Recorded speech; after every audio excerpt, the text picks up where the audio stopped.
कहाँ से आया सिंहासन? कौन थी 32 पुतलियां? प्राचीन समय की बात है। उज्जैन में राजा भोज राज्य करते थे। वह बड़े दानी और धर्मात्मा थे। उनके बारे में प्रसिद्ध था कि वह ऐसा न्याय करते कि दूध और पानी अलग अलग हो जाए।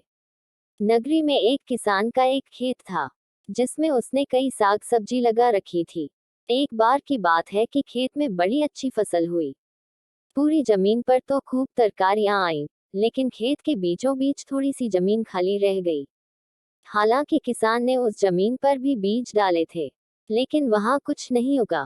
किसान ने वहां खेत की रखवाली के लिए एक मचान बना लिया। जब भी किसान मचान पर चढ़ता अपने आप चिल्लाने लगता, कोई है, राजा भोज को पकड़ लाओ और सजा दो, मेरा राज्य उससे ले लो, जाओ, जल्दी जाओ। सारी नगरी में यह बात आग की तरह फैल गई और राजा भोज के कानों में पहुंची। राजा ने कहा, मुझे उस खेत पर ले चलो। मैं सारी बातें अपनी आंखों से देखना और कानों से सुनना चाहता हूँ। राजा भोज जब उस जगह पहुंचे तो उन्होंने भी वही देखा कि किसान मचान पर खड़ा है और कह रहा है, राजा भोज को फौरन पकड़ लाओ और मेरा राज्य उससे ले लो। ये सुनकर राजा चिंतित हो गए। चुपचाप महल में लौटा आए। उन्हें रात भर नींद नहीं आई। सवेरा होते ही उन्होंने राज्य के ज्योतिषियों और जानकार पंडितों को इकट्ठा किया। उन्होंने अपनी गोपनीय विद्या से पता लगाया कि उस मचान के नीचे कुछ छिपा है। राजा ने उसी समय आज्ञा दी कि उस जगह को खुदवाया जाए। खोदते खोदते जब काफी मिट्टी निकल गई तो अचानक एक सिंहासन प्रकट हुआ।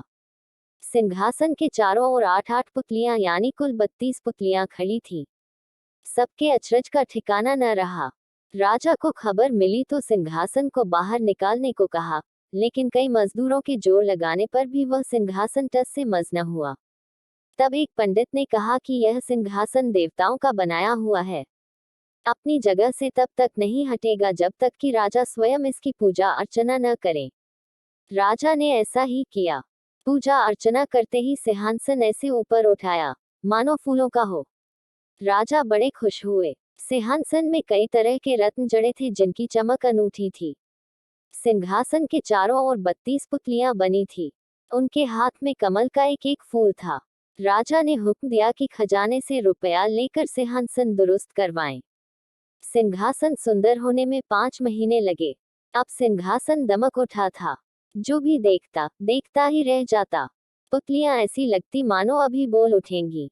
राजा ने पंडितों को बुलाया और कहा, आप लोग कोई अच्छा मुहूर्त निकालें। उस दिन मैं इस सिंहासन पर बैठूंगा।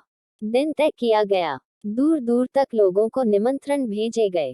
तरह तरह के बाजे बजने लगे। महल में खुशियां मनाई जाने लगी।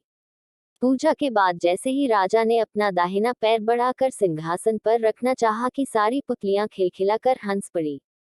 लोगों को बड़ा अचंभा हुआ कि यह बेजान पुतलियां कैसे हंस पड़ी।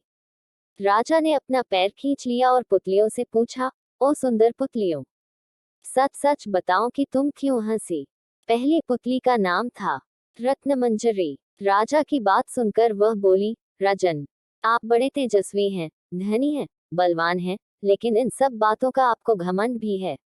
जिस राजा का ये सिंहासन है, वह दानी, वीर और धनी होते हुए भी विनम्र थे, परम दयालु थे। राजा बड़े नाराज हुए। पुतली ने समझाया, महाराज, ये सिंहासन परम प्रतापी और ज्ञानी राजा विक्रमादित्य का है।